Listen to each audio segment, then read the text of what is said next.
What up, guys? Welcome back to an all-new season of Push Through with your host, Milan. I'm very excited. We're getting the season started off right with one of my favorite players, Damian Lillard. Thank you so much for taking the time out to do this with me. No problem. I appreciate you having me. How's everything? How are you? How's recovery? Everything good. I mean, I think I had surgery January 13th. I haven't played since New Year's Eve, so it's been a slow process, but I done had a lot of time to just focus on rehab and being at home with my family and shit like that. So it's been smooth. I'm healthy. I think just getting to the point where it was just a matter of checking boxes and not, feeling pain or being hurt. So once I got to that point, it was like, all right, the season is almost over and we still making sure, we checking on a few things, but I've been pain-free. I've been strong. I've been able to move well. I've been training pretty hard. So, it's been a good life for these last couple of months, just almost being a retired player. You know what I mean? I've been at home. I've been going to dinner with my mom. I've been, chilling. Just kicking back and, finally being healthy for the first time since 16, 17, completely healthy. So it's been good. Man, I feel like you deserve that for sure. So I'm glad you got that. I will say, though, we miss you because, listen, we can't wait for you to get back. But I'm glad you're doing well. Okay, so my podcast really, I want to center it around like just basically inspiring the youth. I feel like being able to relate to you guys at your level, and talk about like your upbringing and your story and feeling like, he overcame this, whatever. And so I can too. So I kind of want to start in the beginning. I know everyone knows you're from Oakland, but what were you like as a kid growing up in Oakland? There's like a story that I read and it was like one of my favorite stories. And it said, I think it was in the Players Tribune, and your brother was like, man, this dude was in Old Navy, like talking that shit basically to everybody running around. Like, why were you that kind of kid growing up? I was a wild kid. Yeah. I tell people all the time, and my mom tell people all the time, like, if people, and most of the people that knew me as a kid that know me now, they like laugh about it. But if people that know me now could go back then and see how I was, they'll be like, how did this wild, like, always in a fight, always into something. How did he become this like laid back, calm? Like, how did I become I'm more like my dad now. Mm-hmm. And when I was a kid, I was just, anything could have happened at any time, and that's just what it was. I was off the hook as a kid. I think that's the best way to describe it. One time specifically, I remember I was like 12 years old, maybe 11 years old. I played Pop Warner football. My brother played Pop Warner football. All my cousins played Pop Warner football. So like, when you're playing at these fields outside, behind the bleachers is always like open grass, just like a bunch of land back there. And after you played your game, it would be like peewees, junior peewees, and then midgets. And it was like the older teams playing. So we played first. One time after I got done playing, my brother got done playing, some of my older cousins' games was coming up. And we was in the back playing throw up tackle. You throw it up, you get tackled, you got to let somebody else get it. And it's like every man for themselves. So my older brother is back there, and it's this kid that's like, he's between my age and my brother's age. So he's like bigger and a little older than me, but he's not quite my brother's age. And he just was roughing me up. Like, it was like he was picking me out to like, because I was smaller than him, to like tackle me hard as shit and was pushing me and all this stuff. So I kind of was like, I'm looking at my brother like, is he playing football or do he think he punking me right now? Yeah. Like, so I walked up to my brother like, he keep pushing me. Like, and my brother was like, if he do it again, take off on his ass. Like, period. If he do it again, just take off. So we keep playing, and he do it again. I get up, I get off on the spot. Boom, boom. He fall. I get on top of him and I'm whooping him. I'm on top of him. All the kids come over there, they break it up. And the kid just get up off the ground and take off running back to the bleachers.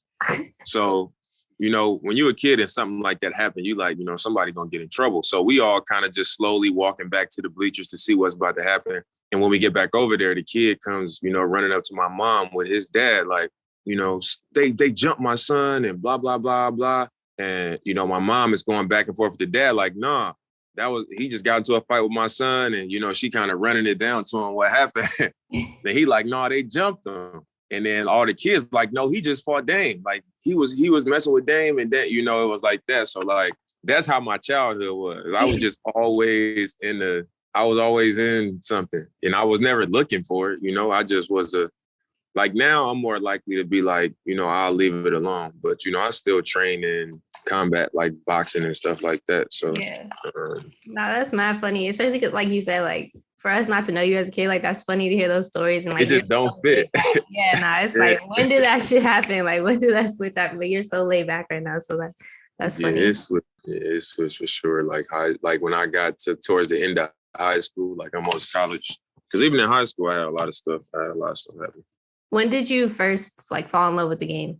I think I fell in love with the game probably like 7th grade. I always loved to hoop. Like I had a lot of fun doing it, and and I was always good at it. I just never took it. I started to take it really serious when I got to like 7th grade. Like, kids now got trainers when they 6 years old. Like I was just like, go to the park when I wanted to hoop. I would, shoot outside in front of my grandparents' house. I had a hoop court at my house, but it was never like, I'm trying to go to the NBA as a 10-year-old. I was just, I just having fun with it. And then once I got to the 7th grade and kids was like actually caring about it, and I felt like people was getting better than me, I started to take it serious. And then that's when I fell in love with it, when I started to care and I was working out, and I started playing AAU like on real teams. And then I started to feel myself get better.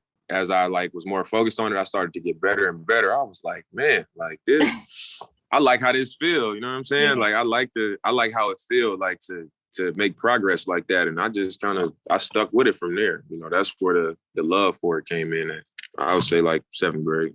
And how, like growing up in Oakland, I want to ask you, like, how were you able to stay focused on hoop? Like with everything, all the distractions around you, I feel like a lot of kids, like they might take the wrong step, or like they might go in the wrong direction and like get into things that they shouldn't get into. So how are you able to stay locked in? Like what was the key for you to stay locked into hoop and not? I mean, I don't think it's no way around the distractions. And, sometimes you can be successful and have a few hurdles or a few bumps in the road. Like I went to 3 high schools, and people could have easily looked at me like I was a bad kid. Like I was kicked out of school in the 8th grade. So I had to go to a school in the 9th grade.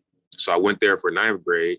They were saying, the coach was showing favoritism because he was a black coach, and it was a, mostly white school. The school was cool, but it wasn't a lot of black people. And the coach was black. They felt like he was showing me favoritism because I was a freshman playing varsity. And I only had to go there 1 year. So I transferred from there to this private school that Jason Kidd went to, St. Joe's, as a sophomore. And I got into some trouble there because I didn't always fit in with like the privileged kids. These kids come from a different background than I come from. So we just didn't get along like that. And I didn't play. Like the coach literally had me on the bench my whole sophomore season. So I literally did not play my sophomore year. So I transferred again to Oakland High with all my friends that I grew up with. So, you're going to have those things happen. But I would say the thing that kind of kept me on point and didn't allow me to kind of hit those bumps and say, all right, whatever, I'm just going to hang out. I'm going to get involved with this crowd or get involved with that crowd. Even though I was around people on the bus that was, having guns and that was smoking weed in 8th grade, I was around all that. But I think because of the kind of family that I come from, like my family is just so solid to where it's like,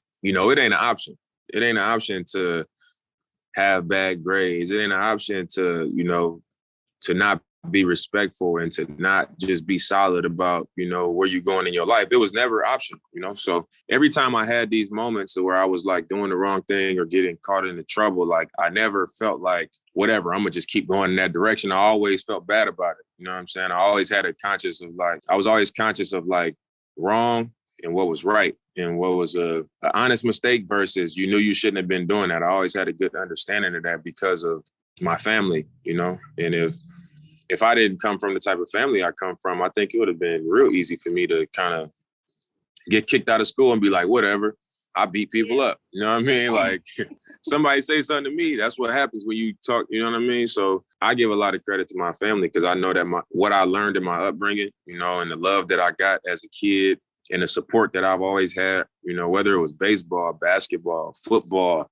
a spelling bee, graduation, whatever it was, I knew I could look into the crowd and I was going to have 35 people there. You know what I mean? Like, that's the kind of family I come from. So I give a lot of credit to that. Yeah, that's fire. So Yeah. coming out of high school, like, I mean, obviously, like most of your career, you were like very underrated, but I couldn't believe that you were a 2-star rate, like you were at a 2-star rating. But Yeah. that's crazy, bro, to think about. Like, obviously, like now The knowing, game was different. The game was different back then. yeah, but how did you not let that like discourage you at all? Like, I don't know. I was just telling somebody the other day that I was delusional about where I should have been and where I was going. You know what I'm saying? Like I just always had that belief. You know, it was always just in me. To this day, some people might still think I'm crazy for believing what I believe, thinking what I think, thinking I can win in Portland, whatever the case may be. Like people still think I'm crazy because I've always been that way.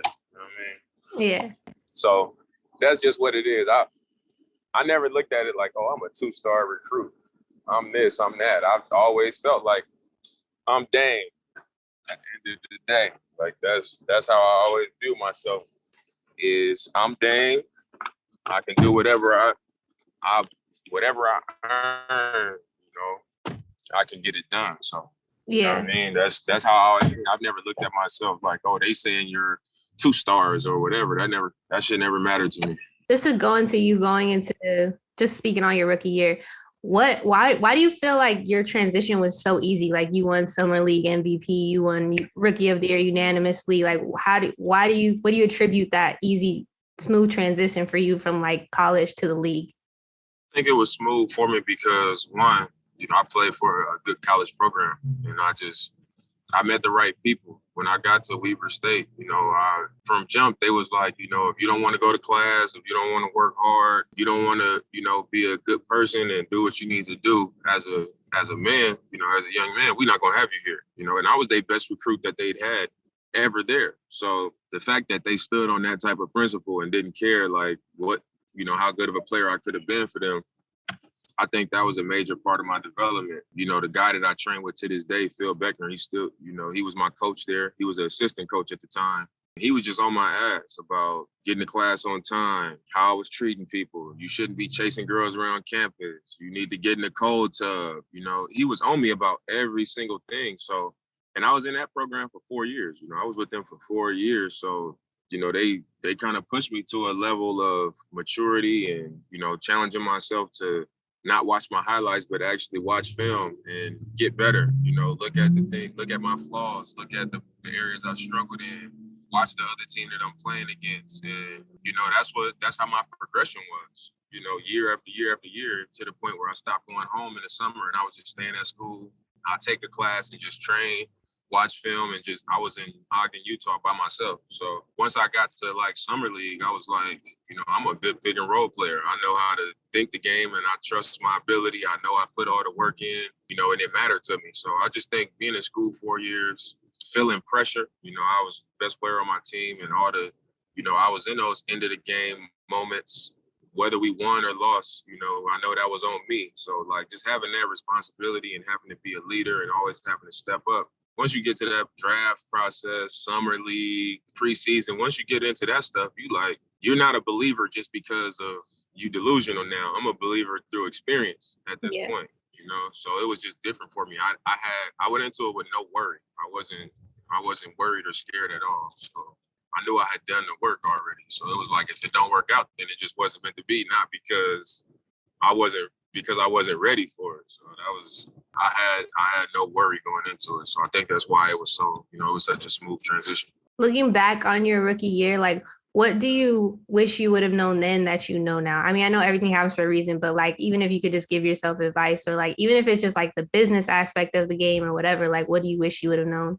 No, I'm glad I didn't know the business side of it the way that I do now, because it would have taken my innocence away. Like first getting in the league and just enjoying I'm in the NBA. Yeah. And allowing the development to happen. I think now, because it's so out there to like, oh, you got to be a businessman. You got to do this. You got to have off the court. There's so many things like that going on that these dudes are coming into the league. First of all, they're coming in here, they're 19 years old, and they so focused on their brand. And I'm trying to do this, and I'm trying to do that. In my merch, And I wanted, they just, instead of first things being first, they worried about the extra, you know what I'm saying? So I definitely wouldn't have wanted that. Because a lot of these young dudes don't get a chance to just focus on what they're here for, and then everything else can come after that. And it'll come easier after that instead of trying to just have it all from day one. So I wouldn't wish for that. If I had something that I wish I knew, I just wish I knew the game better. They say the longer you in the NBA, the game just slows down. Yeah. And you look at like a Chris Paul, you look at LeBron, guys like that where they, 36 and up, and it's like Bron just averaged 30 this season. CP's having, some of his best seasons in Phoenix, and it's like everybody wants to be like, oh, they're old, but it's like the game is so slow for them because they are real students of the game. They can think the game, they can manipulate the game and make things that they want to happen, but they can make it happen easier.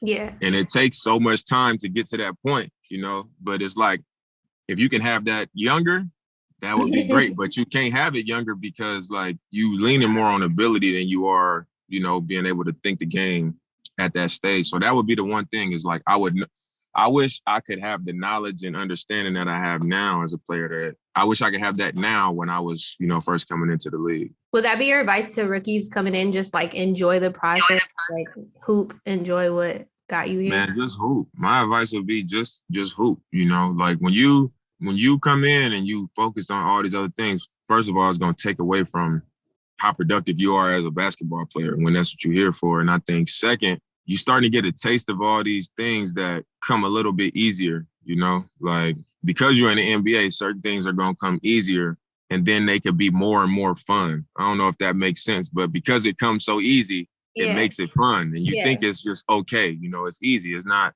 in the way, but those things become so fun that they become more of they're easy and fun. So they become more of a priority than what you should be doing, So it's just something you got to be careful of. That would be my advice is to keep first things first. When I came in the league, I had a David Vanterpool as my assistant coach who was like, you and CJ gonna make 900 shots after every practice. And, it would be times where I had like a commercial shoot and photo shoots and all this stuff in my second year, third year, fourth year. And I'm telling him like some days where I got this stuff where it's like practice end at 1:00.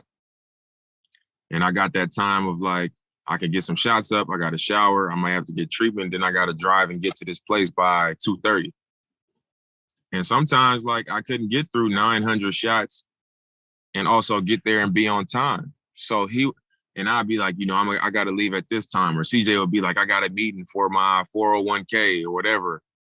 And he'd just be telling us like, no, y'all going to finish this shit because if you don't take care of this, ain't none of that shit going to be there anyway. So you can be 20 minutes late or whatever if it's for this reason. So, and that was some of the most important guidance of my career and CJ's career. But a lot of people don't have that. And it's such a big deal because a lot of these dudes think that once you get in, you're here to stay, but you could be gone in 2 years. Like 2 years are guaranteed to you. After that, you can be gone. You be in Mexico or China somewhere. Like it's very possible. Yeah. It's very possible. And it's scary when you see so many young dudes come in and take it for granted, they don't really understand it. Facts. I know we all know that we've spoken on the game against Kobe and where after the game, he spoke so highly of you. But what does that mean to you now? Obviously with the tragic passing, but like, what does that mean? Like you get to, show your kids that video. Like what does that mean to you now? I mean, I wouldn't even say, what it means to me now. It meant the world. I'll put it like this. When I was younger, like I didn't, even to this day, I think when I'm further removed from stuff, I get excited about old shit, like stuff that I look back on and be like, damn, that was crazy, Yeah. But when it happens, I'm just like, my mom or my brother be like, bro, that's crazy. You not excited? I went to the 75th anniversary thing and they was just like, you not excited to be here? I was like, yeah, I'm excited to be here. Like, this is crazy. But my demeanor was like this. Like draft night? I was just there chilling. Yeah. You know what I mean? But like, I don't know. It's one of those things. That's how it is.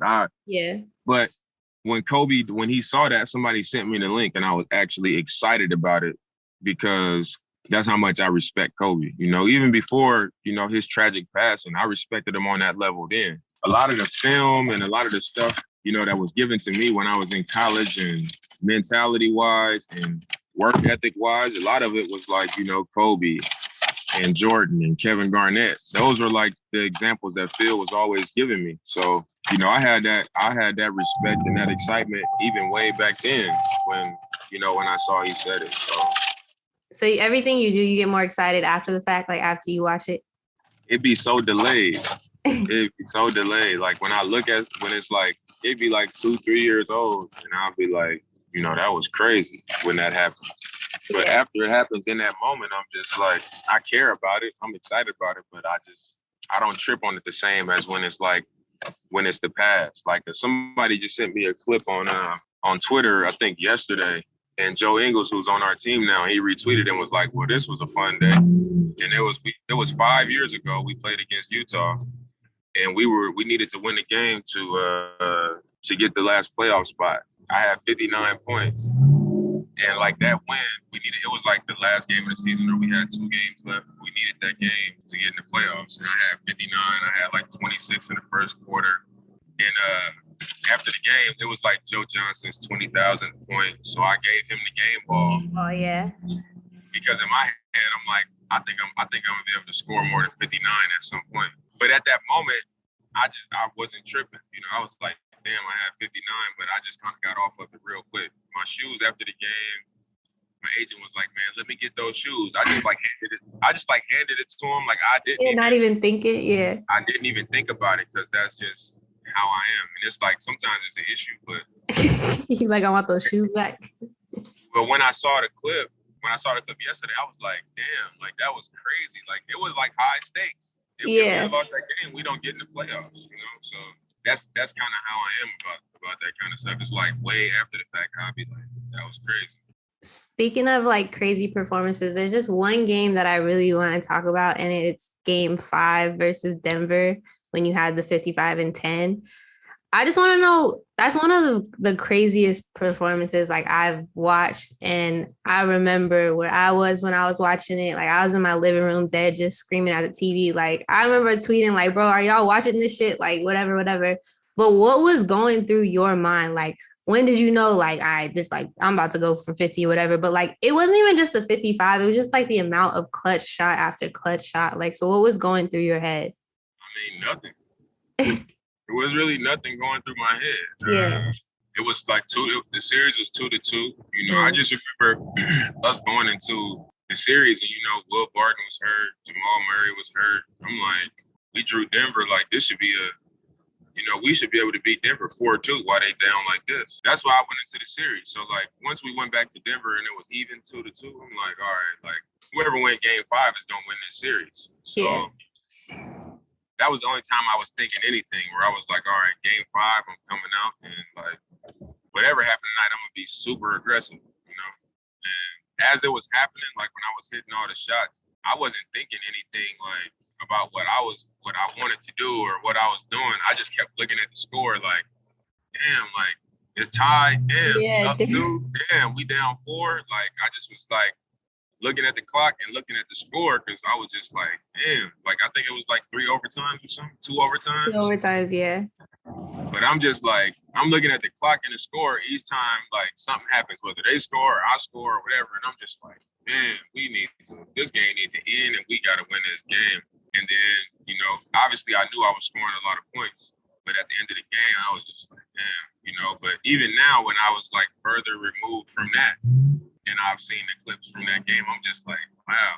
It's like nobody's ever hit 12 threes in a playoff game. I didn't think that was the record. So like, I didn't think nothing else. But now I'm like, nobody's ever done that. Like Steph never did that. Steph never did that. I would have expected him to have done it. Like somebody to have done it. Kobe, something. But it's crazy. Yeah, that was a crazy experience. So like something about Game 5. No, facts. So being honest with you, like as a fan, I just want, after that game, like while watching that game, like I said, like I was mad, hyped, like whatever. It was like the craziest shit I've ever seen. But and like in all honesty, I'm just gonna be honest. Like I want you to stay in Portland. Like I think it'll be that much sweeter when like you win in Portland, and you know, like I'm rooting for that. But as a fan of yours, bro, like when I say like after that game, like I was so like upset just because I felt like that was the one time I was like, nah, Dame gotta pack his bags, like he gotta go. Like, cause I was just so upset that like he's doing everything right, like he's giving his all, he plays the game the right way, like everything about it. And so are you ever like, is that just a fan thing? Like, is that just us getting frustrated? Or is there ever a point where you get like a little frustrated? Like, I just hate, like, man, like, I think everybody get frustrated. You know what I'm yeah, saying? Sometimes it's justified, sometimes it's not justified. It's just how we are. It's like we think something in our head, and that's where the frustration or where our reaction comes from. And then, like, maybe later, when you think about it more, you're a little bit less frustrated, or you might be like, that was a selfish thought, or you might be like, well, you know, I played a part in it. Whatever the case may be, I think we all have those moments of frustration. But my frustration is never to pack my bags, I guess. Like, it's like I'm an overcomer, you know what I mean? That's just who I am. I'm looking to be triumphant more than I'm like, all right, whatever. Like, and I'm willing to lose that way. yeah, Like I'm willing to go out that way because I know who I am. I take a lot of pride in going out as the person that I am. So I don't really. I've never really thought of it that way. You know, where I was like, oh, I gotta pack my bags because you know whatever struggles or whatever lack of success we have, regardless of how much I do to give us a positive outcome, I contribute to the negative side too. You know, I could be a part of us while we're not winning too because I'm a part of the team. So that's just the way it is. But no, I never. I'm never looking at it like that. I think as fans, sometimes fans are always like, oh, this dude got to get out of there. He should go here. He should go there. But I think something that people lose sight of is like, for example, like I can never tell you to like, it's easy for me to tell you like, oh, you should move to Memphis. yeah. It'd be great for you to move to Memphis. Like, I don't know what your family situation is. I don't know what the consequences of that could be for you. I don't know how you feel about where you are. All I know is it's a good job for you in Memphis. Yeah. You know what I'm saying? So I'm telling you to do it, but it's a lot of things that I don't know. Yeah. There's a lot of things that are lost on me. I just don't have the answers to those things. But whatever they are, I don't have to deal with it. So it's easy for me to tell you to do it. So people be like, oh, you should do this, but they don't know like if I go somewhere and we have the same struggles that I have here. No, yeah, the grass ain't always greener on the other side. Grass ain't always greener, and ain't nobody gonna have to deal with those consequences but me. So like it's all for me, I feel like it's always best for me to operate as the person I truly am. Yeah. And one, that I can live with the results of that, and two, like when I get, you know, when I'm 45, people ain't about to be talking about me. They gonna be on to the next 26, 27. Like they not gonna be thinking about me, but I'm gonna be retired and happy with my career and have made a lot of money. My kids is gonna be good. My family is gonna be good. And I'm gonna know that I stood on principle. I stood on who I am. You know, a lot of people ain't gonna be able to walk away from the game and know that they stood on what they believed in 100% of the time. And I can, you know, and they can judge that. They can judge my career as they want to, you know. Yeah. I will say, I know I said pack your bags, but I was asking as like in a moment thing. Like obviously after the fact, I'm like, nah, you gotta stay. But like in the moment, I was just like, you know, but you're right, like you gotta do what's best for you. And I'm one of the people who is definitely here for you to stay in Portland and like get a ring there for sure, for sure. I appreciate that. So I just want to talk quickly about, obviously we brought up the top 75. What did that mean to you? Is that one of your like greatest accomplishments in your careers? That's definitely arguably my greatest. It is my greatest accomplishment. Yeah. Because just you had to be in the room, you know, like you couldn't just be in there. And even when it was other players in there, you know, it was like the all-star teams taking photos on the other side of the room. And it was like, even, you know, you look at the all-stars, it was like CP, Bron, Giannis, you know, and then it was like players that were just injured that was there or that wasn't. It was like me, AD, Kawhi, you know, like it was very few of us that had that blazer, you know. So, and then you look around and it's like Kareem, Jordan, J. Kidd, Magic, you know, Jerry West. You looking at these people like, damn, like, should I be in here? Yeah. That's how I was looking. Like, should I be in here? And the best part about it was, so many of them coming to me and telling me that you should. You deserve to be here. Yeah. You earned it.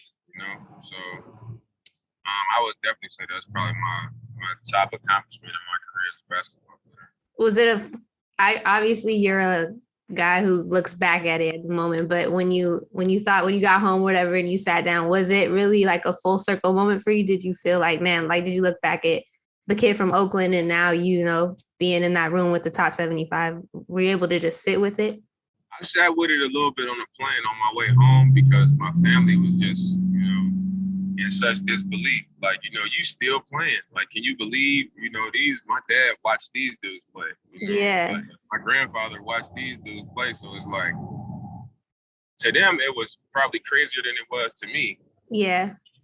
But it was crazy to me. But as we kind of was, we had a long flight back to the West Coast, and there was a lot of conversation about it. And as I sat kind of with it like that, and I had my blazer on, I had my jacket that they made for us and stuff like that. And I was like, damn, like, if you go in this top 75, like, that's damn near guaranteed Hall of Fame. if you make this team, that's like, you're basically guaranteed Hall of Fame. Yeah.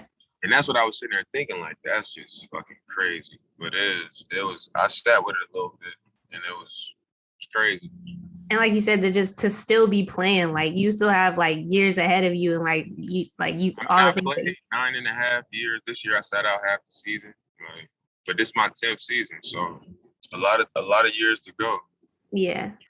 And I don't live a hard life, like I'm a healthy person. I don't play the game based on jumping and doing a bunch of dunks and running too fast, so I think my game will age well. So got a long career.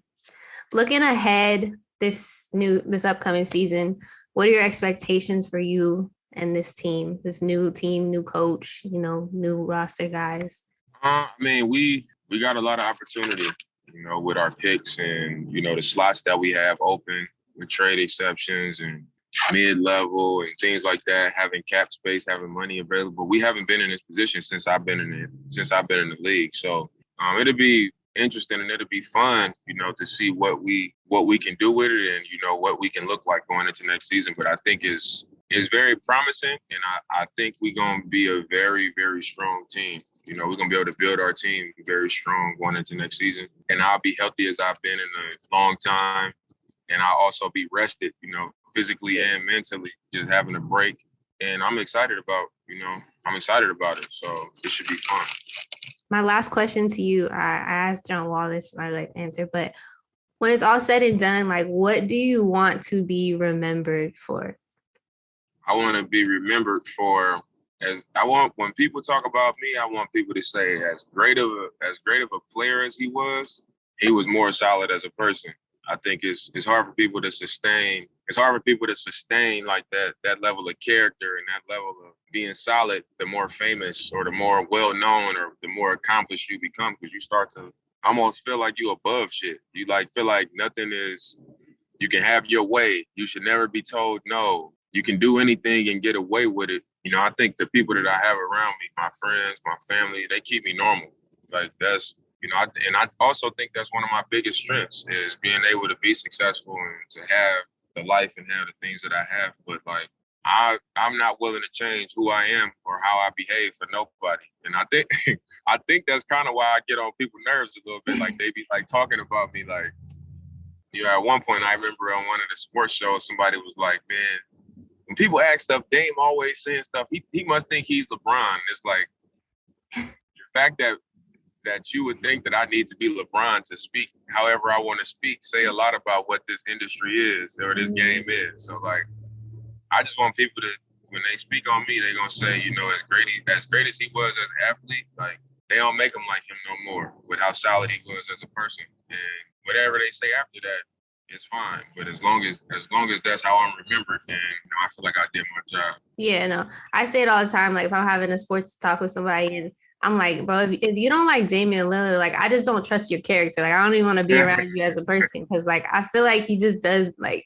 he just plays the game and hoops. And just even you, like you said, just be remembered for just being like not letting the fame get to you. Like just even you doing this interview with me, like says a lot and speaks to your character. Like I'm not, signed with nobody yet, but you still like took the time. So I just feel like you're definitely, I mean, my voice isn't like whatever, but I just would say like, as from a fan's point of view, like I would definitely want to like give you your roses while we can, because you really are like one of one. And we appreciate what you do for the game of basketball, but just like off the court, just like being a solid individual, like that shit goes a long way and it means a lot. And I think you're definitely someone that like a lot of people look up to. And my future kids, like I want to make sure like you in that discussion to people to like someone just to look up to, because like you're a very good idol is what I would have to say. Like you on and off the court. So I would just say thank you, honestly, for everything. I appreciate it.